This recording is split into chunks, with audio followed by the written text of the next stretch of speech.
Okay, we're back here in Cologne, South Dakota with the John Deere AMT 626.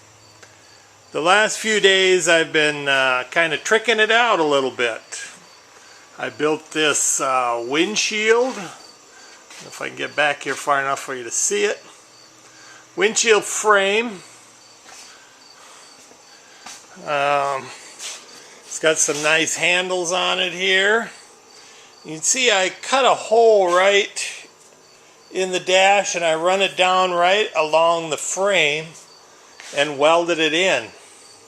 I looked all over on the net, could not really find a 626 with a windshield on it, so I had to fabricate this. Also made a roll bar here for it. It gives this back panel a nice strength here. It was kind of bent. The previous owner's little girl had rolled this on top of her and kind of bent that, so I was able to straighten that out. I put some little sideboards on it here. See if we can back up and give you a side view. They're kind of cute on there. And then just today I made a rear bumper for it. Had some 1.25" tube, and I run a piece right in alongside, and then I slipped this bumper right over it, moved the hitch back out. It just seems like if you're backing up you should have a bumper on it. Here's another side view. I did find a new decal that matches really good for the back because the old one was shot, so that looks real nice. The front end, I still need to get the headlight in it. The lady that had it is still looking for it, but I'm probably going to end up ordering a new one. And then I got to put the John Deere insignia here. Next day or so I'm going to be putting a rag top on it like I got on my TerraJet. I got enough material here to put a top on it. I do have a rear view mirror coming. That's for a new John Deere Gator, but it should fit right around this bar, hopefully.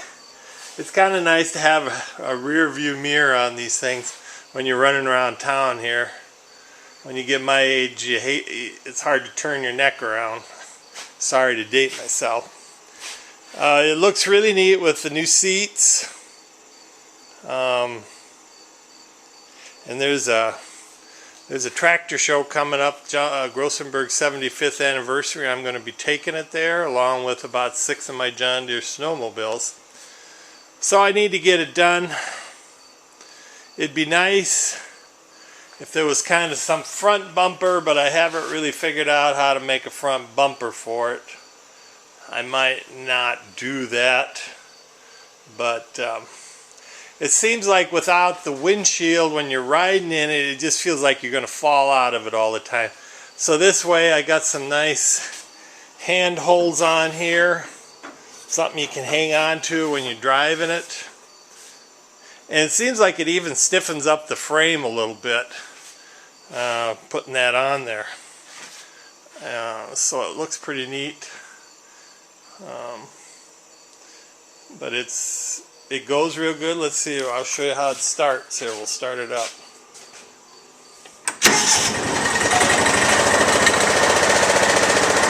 I was just out with it, so that's why I took off. Usually you have to choke it a little bit, but it starts real nice. Since I put the gasket in, it doesn't leak any oil. I think I am gonna move the motor back ahead a little bit. I loosened the motor up because it seemed like it was grinding gears really bad, but now I found out if you want to go forward, just go reverse, then forward, and it doesn't grind the gears, and vice versa. If you want to reverse, go forward, then reverse, and she doesn't grind the gears. So I think I can tighten my belt up a little more and probably get a little more speed out of it. It just took me a while to figure out this shifting business, and I read on the internet that's what one guy does, and it sure does work. So I'm just giving you a little update. I did have to put tubes in all of the tires because they're just that age that they're cracking and just won't hold air, but really a tube is no problem. But it's getting pretty much done. And once I get the rag top, it's been 100 degrees here, it'll be pretty nice to have a little shade when you're driving around. I primarily use it for running up to the garden. We have a community garden here, so I use it for that. I did fix the tailgate. Show you that here. They had these plastic, the bottom two were good, but the top two. But I happened to find these hitch bars at Runnings, and I thought, now that might work. So I stuck them in there and welded them in. Lo and behold, they work perfect. Hold the end gate shut. I did both top was with that. Originally, you know, they had a cable and all that stuff, but you really don't need all that. This works really nice, looks neat. Because I knew I'd never be able to find that plastic thing they had before. So you got to be kind of a little used to getting parts by the fly with these things, because there just isn't many parts out there for them. But that's it for tonight. You can see my go-kart over there. That's got an issue with the shifting, so I'm going to have to fix that. And I still have my 73 Kawasaki I got to finish here. I got the tank fixed. I did the epoxy in the tank. So I'm sure it's going to need a little carb cleaning, but I just haven't had time to work on it. Been working on the Gator. We'll see ya.